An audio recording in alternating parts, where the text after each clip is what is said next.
Hello, and welcome to this Autism Awareness session. This session will last approximately 40 minutes, and we'll give you a brief overview of what autism is. We are going to look at developing your awareness of autism and promoting acceptance of people on the autism spectrum. So firstly, what is autism? First of all, we'll start by showing you this short video.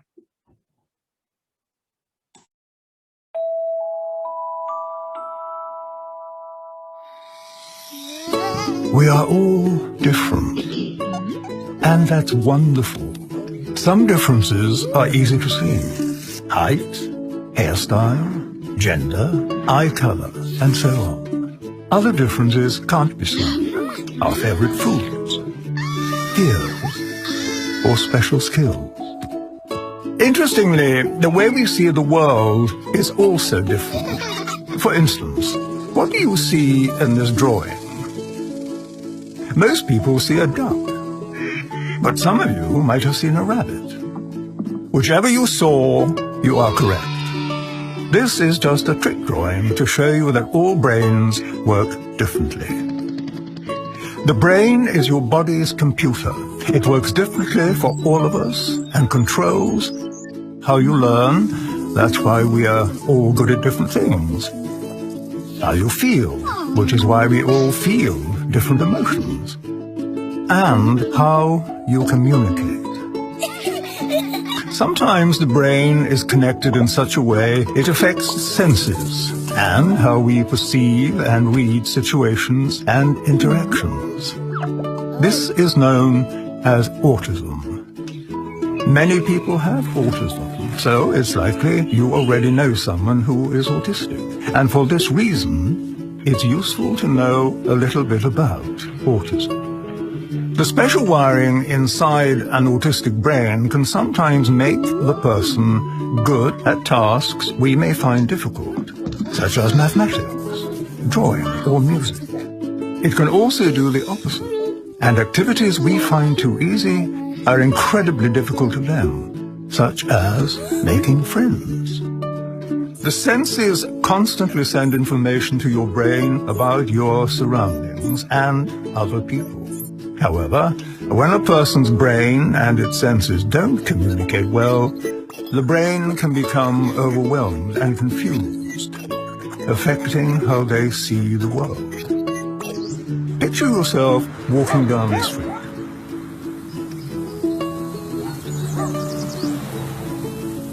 This is how an autistic brain may experience the same walk. Scary, isn't it? Sadly, in many cases, the person can't say out loud how they feel. So even though there's chaos going on in their heads, they seem okay on the outside, unable to ask for help. We will develop behaviors to help us feel calm in uncomfortable situations. We may look away, hug ourselves, chew our fingernails, fidget, bite our lips, and so on. Equally, autistic people develop behaviors that help them cope with these intense moments. These actions may seem unusual, but they're just their way to feel calm. When they happen, it means they are having a hard time. The kind thing to do is not to give them an even harder time by getting cross, ignoring them, or mocking them. Remember, just because a PlayStation can't read an Xbox game, it doesn't mean it's broken. People with autism need friends who are willing to take the time to know them. With good communication and plenty of patience, everyone would be better off.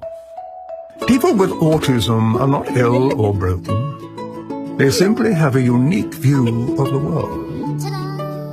And with a little support from their friends, they might just be able to share that view with us. Autism can make amazing things happen.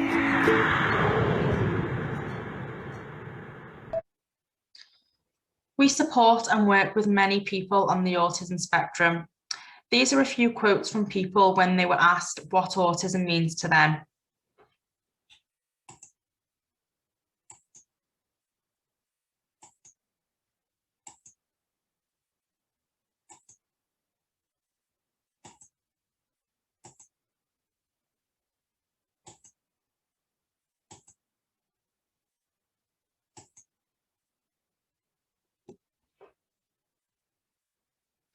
You will see that most of these quotes are very positive. What many people do tell us is that they do see having autism as a positive thing. As you can see here, someone describes it as having a gift and part of who they are. But what people are telling us is that they hope for more understanding and acceptance from wider society. And that's what our aim is, to promote the awareness of autism and people's understanding, developing people's understanding.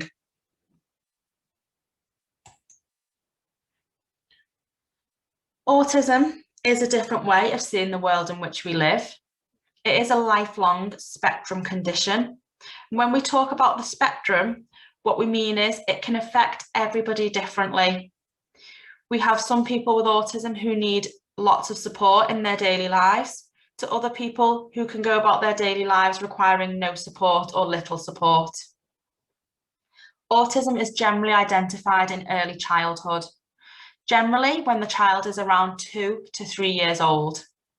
However, it can be reliably diagnosed at 18 months, and in some rare cases, it can be diagnosed as early as 6 months. We do know, however, that it can be diagnosed at any time in a person's life. Often people will get a diagnosis in school, and we know that a lot of people tend to get a diagnosis during adulthood as well.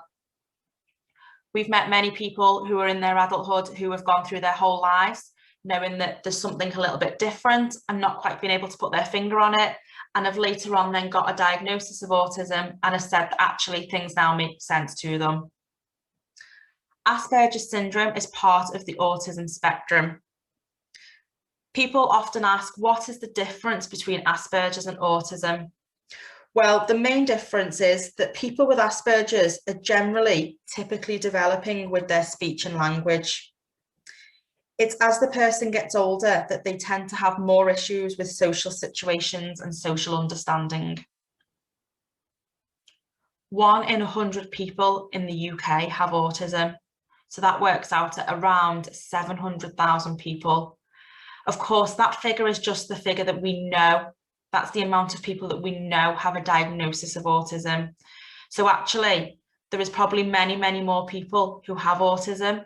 They may be awaiting a diagnosis. On average, it can take anything from 2 to 5 years to get a diagnosis of autism. So there are lots of people who are still on that waiting list.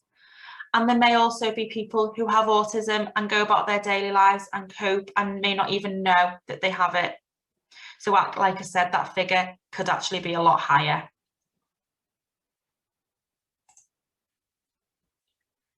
Having autism does increase the likelihood of having other conditions. We call these comorbidities. Some of these include dyslexia, dyspraxia, ADHD, epilepsy, and one of the biggest comorbidities is sleeping disorders.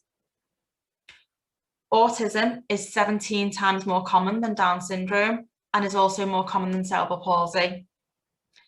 It is actually often classed as the hidden condition or non-visible disability, as of course you can't see any physical traits to autism. And often people tell us that this can make things more difficult for them because they tend to have higher expectations placed on them. People with autism do use many different ways of communicating, and up to 80% of people with autism have significant sensory differences. And new research is showing that there is a higher co-occurrence of individuals with autism and transgender.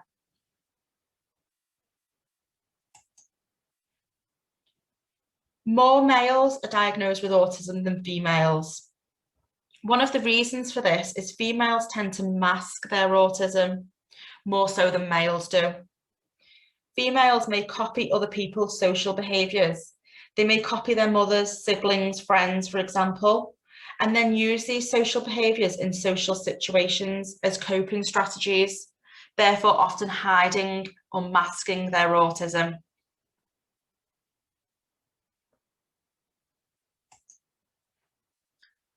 Autism is unique and it is presented in everyone differently. No two people with autism are the same. Autism is not classed as a learning disability or as a mental health condition. It is actually its own standalone unique neurodiverse condition. It's so unique, in fact, that it has its own Act of Parliament. The Autism Act 2009 is the only disability-specific piece of legislation, which just shows how different it is to other disabilities. The Autism Act brought many positive changes for people with autism, and it meant that there was more awareness within society. Things were adapted to better suit the needs of people with autism, and it also brought about more employment rights for people with autism who were accessing employment.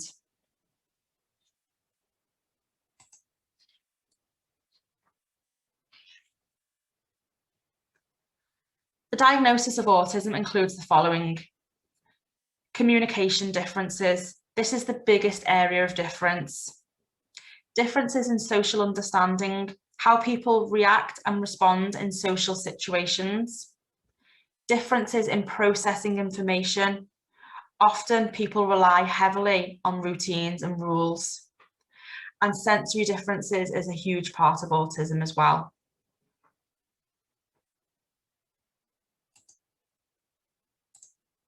Now we're going to look at communication differences.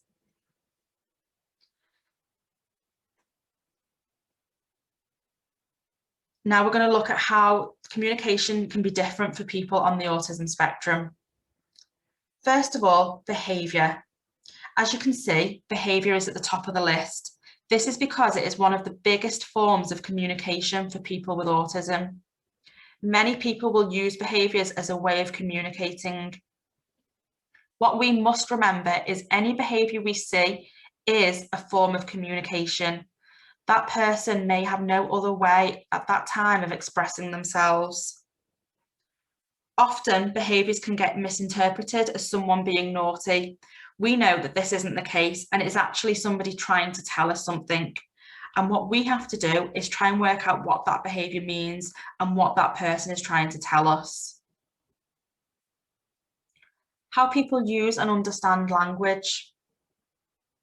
Often people with autism may use language differently to how we use it.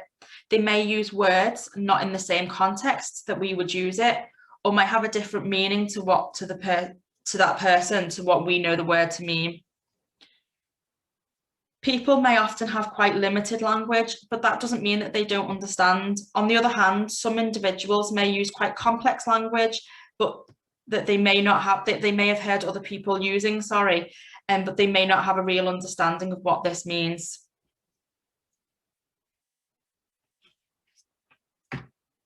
Processing delays can vary from person to person, and we're going to look at that in a little bit more detail.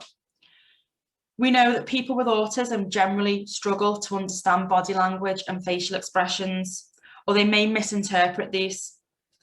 Body language and facial expressions is classed as non-verbal communication. And non-verbal communication actually makes up 93% of total communication. So that's actually only 7% for verbal communication. So you can see how much we rely on body language and facial expressions in our communication. And for people with autism who may struggle to understand this, you can see how much more difficult that can make communication for them. It's widely known that people with autism do struggle with eye contact. People will often tell us it can be physically painful for them. Others will say that they struggle to process information when looking at someone else, so may prefer actually to look away, to look down. Often this can be interpreted as the person being rude, but we know that this isn't the case, and it is just their way of being able to process information.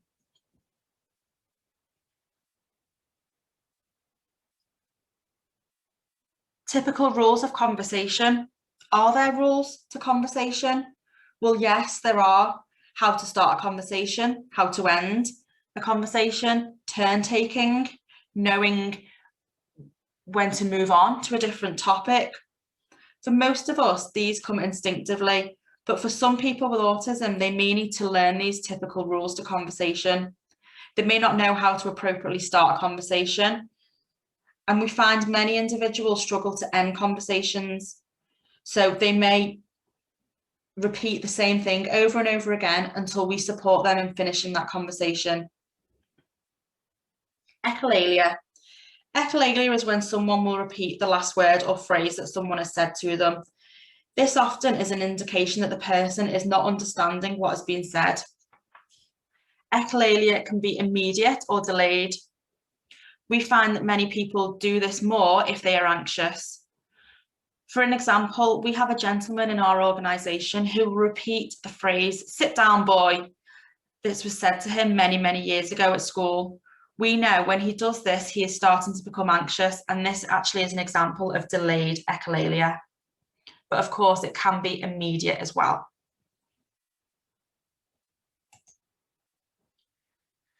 We know that people with autism can take language very literally. Here are a few examples of phrases that we use a lot in our daily communication.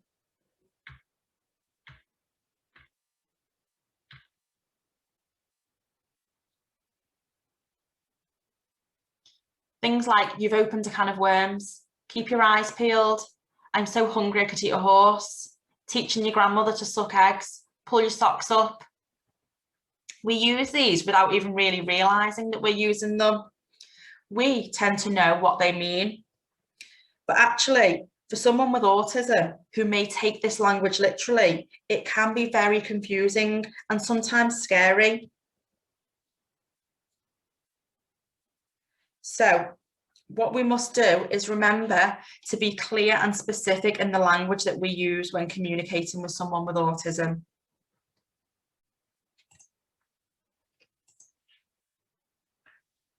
We all cope with social situations differently. And of course, we know for people with autism, social situations can be daunting and often scary.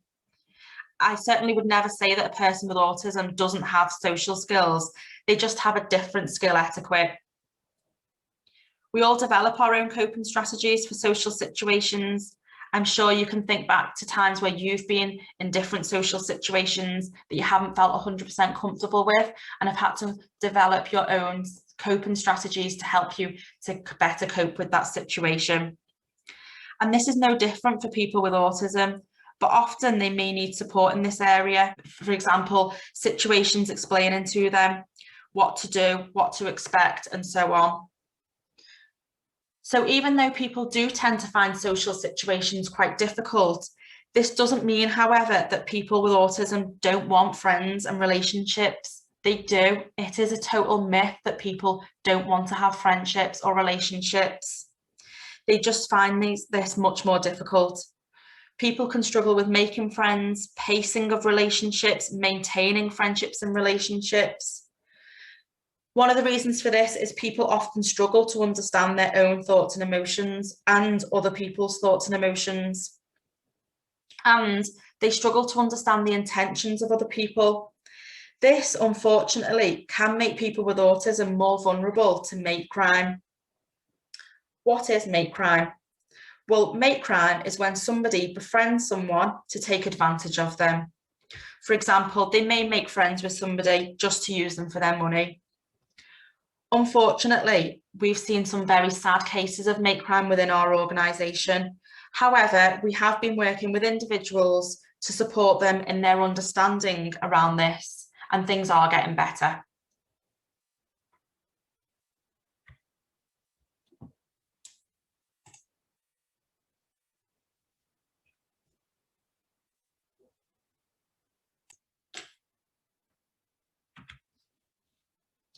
Now we will look at the differences people with autism have in processing information. We know that people with autism can often struggle knowing and predicting what is happening next. Most of us have the ability to plan and organise our day, but for many people with autism, they may not be able to structure and organise their day's activities. This is why people with autism do tend to rely on structure and routine. It's familiar to them. They don't have to guess what's happening next, which we know can often cause quite a lot of anxiety for people. Daily timetables and schedules, for example, can really help people with reducing anxiety and knowing what's happening next. Change. We all find change difficult, and we know that people with autism do as well. People with autism do struggle with change. What helps us with change? Well, often it's knowing as much information about the change as possible. Why it's happening, when it's happening, how, and how does it affect us? All of these things help us to understand and cope with change better. And this is no different for a person with autism. Yes, they do struggle with change, but if the correct support is in place and reassurance and giving someone as much information as possible, as much information as they need, then it can often be helpful to reduce anxiety around any change that might be happening. Delay in processing can vary from person to person, and we must be aware that people with autism will have some kind of processing delay. It could be seconds, minutes, hours, even years. When communicating with people with autism, it's really important to slow down our communication, give people time to respond. Generally, processing delays can be around 17 to 20 seconds. You may need to even count to yourself quietly to 17 or 20 seconds before you give that person time to respond. We may not get a response. We may have to repeat information. It's generally good practice, if we do have to repeat information, to use the same words that were previously used. Let's look at an example. If we were giving someone an instruction, say, Sam, stand up and put your coat on. We would then give Sam time to respond. If Sam, after a given amount of time, does not respond, we can ask the question or give the instruction again. We use the same language we used originally. Sam, stand up and put your coat on. If we change the language that we're using, then that means that it's adding to Sam's processing time. Sam may then respond. If Sam, for example, doesn't respond, then perhaps it means that the communication that we're using, he's not understanding, and we may need to use a different method of communication. Often, visual information appears to be processed more easily by individuals with autism. So we use a lot of visual information, pictures, picture timetables, all of this sort of stuff is a great tool for communication. So now we're going to look at sensory differences. We all experience the world through our senses differently. We actually have at least 16 different senses. However, in autism, we mainly talk about these 7 senses. Sight. 1 in 4 people will have a visual difference. People can often experience a great discomfort from visual information. And we know people may be under-responsive, so seek lots of visual input. For example, they might like bold colours or intense patterns. They may be over-responsive and avoid visual stimulation. In this case, they may cover their eyes as a way of blocking out visual input. Hearing. People may be very oversensitive to noises, and often it doesn't have to be loud noises. Even low-level discrete noises can cause people a great deal of discomfort. We often see people covering their ears as a sign of oversensitivity to hearing or noises. On the other hand, people can also be undersensitive to noise and seek noise. In this case, you might find that people will enjoy listening to loud music or any sort of music with headphones. Touch. If someone is oversensitive to touch, they may flinch at the slightest touch. They may also struggle with wearing certain textures of clothing, as they may find these very uncomfortable, to the point where it can actually cause physical pain. On the other hand, if they are undersensitive, If they are undersensitive to touch, they may be seeking physical touch. They may enjoy touching different textures. They may enjoy getting close to other people, hugs, for example. Taste. Often people's diets can be affected due to their differences in taste. Some people may not be able to cope with certain tastes and actually this can affect the foods that they eat, and they might be quite limited in the foods that they eat because of this. We know many people who are oversensitive to taste do prefer quite bland foods. People with an undersensitivity to taste, on the other hand, may prefer very strong tasting foods or very spicy foods. Smell. If someone is oversensitive to smell, they may be extremely overwhelmed by different smells. Even things like perfumes, aftershaves, deodorants, shampoos can be extremely unpleasant for individuals. These, we know can often cause a great deal of anxiety for people. Again, people can also be undersensitive and therefore seek very strong smells. If someone is undersensitive in this area and seeking strong smells, often things like essential oils, having a small handkerchief or a small tissue with essential oils that person can smell is quite helpful to them.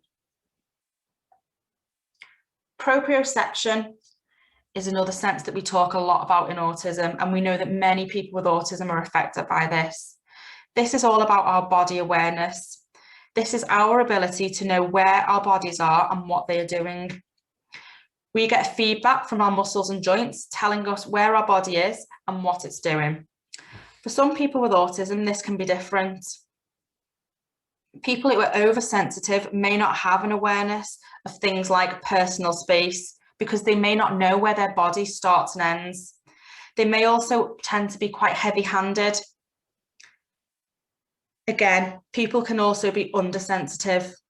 People who are undersensitive will benefit from things like weighted blankets or very tight clothing. And the pressure from these blankets or tight clothing is enough to give them the feedback that they are seeking. Vestibular is all about our balance.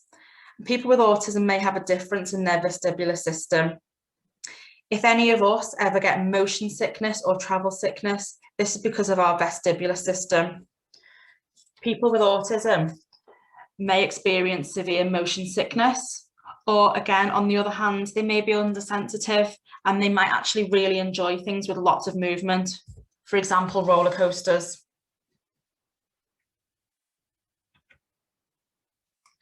So as I said, in all the different senses, people can either be oversensitive or undersensitive, and they can be undersensitive at one time to something, but then at a different time, they can be oversensitive to it. When somebody experiences sensory overload, they become very stressed and anxious, and then this can result in distress behaviours. Some of the ways that people can respond to this is through fight, flight, or freeze. Fight, people may try and physically stop the source of the sensory input. For example, if there's a fan making a buzzing noise or buzzing sound, they may try to break it as a way of stopping it. Flight is when they will try to escape the situation. They may run away or escape the room, walk out of the room. And freeze. Many people do just freeze in any situations where they're experiencing sensory overload. This is when a person will totally shut down. They may even drop down to the floor. In this situation, as long as the person is safe, it's always best to give them time and space, making sure that the environment is calm and quiet in order for their anxiety to reduce.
Can I help you? Is there anything you'd like? Would you like something to drink? Would you like something to eat?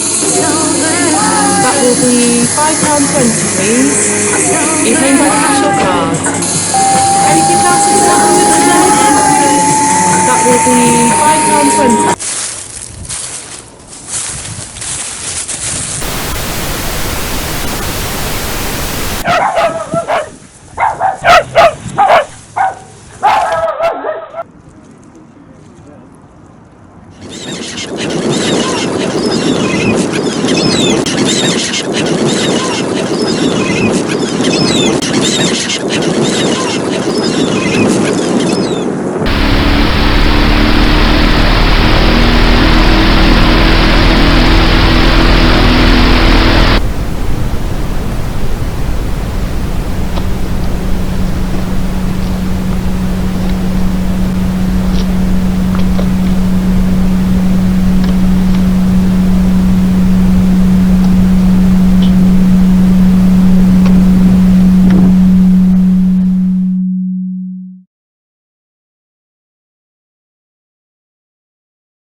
We know that for many people on the autism spectrum, there is a heightened increased risk of heightened anxiety.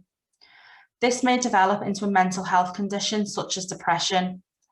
And recent research has actually found that 80% of autistic adults experience mental health issues during their lives.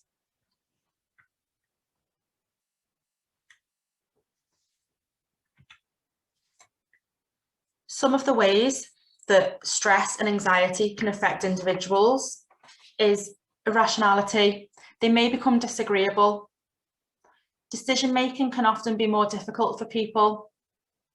People may display defensive behaviours, and also they may isolate, they may withdraw or shut down.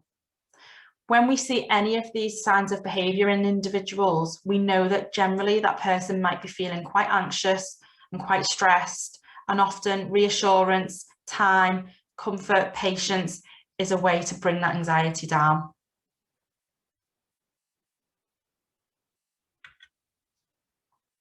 However, despite all of this, people with autism do have many great strengths, and here is just some of them. Ability to notice details, great memories. People with autism tend to be very reliable. We know that individuals will have special knowledge and interests and passions and know everything that there is to know about those certain topics. Creativeness, visual thinking, the ability to focus on a task to a high standard, and many more. Many employers now are actually looking to seek to employ people with autism because of some of these strengths and skills that they possess. So, how can we support those on the autistic spectrum?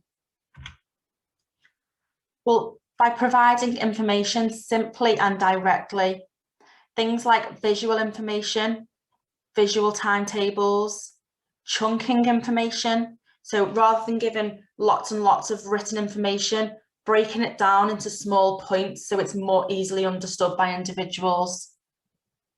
Recognizing sensory differences, making sure that the environment is calm, is low arousal for individuals so that it won't heighten their anxiety.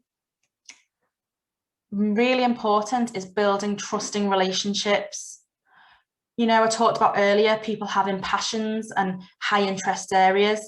These are ways that these are things that we can use in a way to get to know that individual, as a way in with that individual.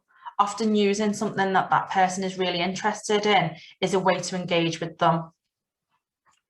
Are you aware of any triggers that might cause anxiety for an individual? If so, what can you do to support that individual? What can you do to remove any triggers? Does the person know what to expect and what is expected of them in situations? And we talked earlier about visual information, visual structure. Why is visual information so important? Well, here's just one example. I don't suppose any of us know what this word means. Some of you may, some of you may not. It actually means ice cream. So as you can see, this is something we all understand. This is a picture that we all understand. Pictures are universal languages. Often, verbal information can be very difficult for individuals to understand. However, just by this example, you can see how much easier a picture is to understand. Just a few more points on support. KISS, we use the KISS approach a lot. We talk about it a lot. It means keep it short and simple. As long as we are keeping it short and simple in our communication, we are helping individuals. Use clear communication, give people time to respond. Remember that their understanding may be literal, so be aware of the language that we're using and the words that we're using. And always use people's preferred methods of communication. That might not always be verbal information. That, like I said earlier, could be pictures, it could be using technology, anything, any other ways that they communicate, use that way for that person. Thank you very much for listening to today's session. I hope you enjoyed it. If you have any questions at all, please contact us on the email or the telephone number provided. Thank you.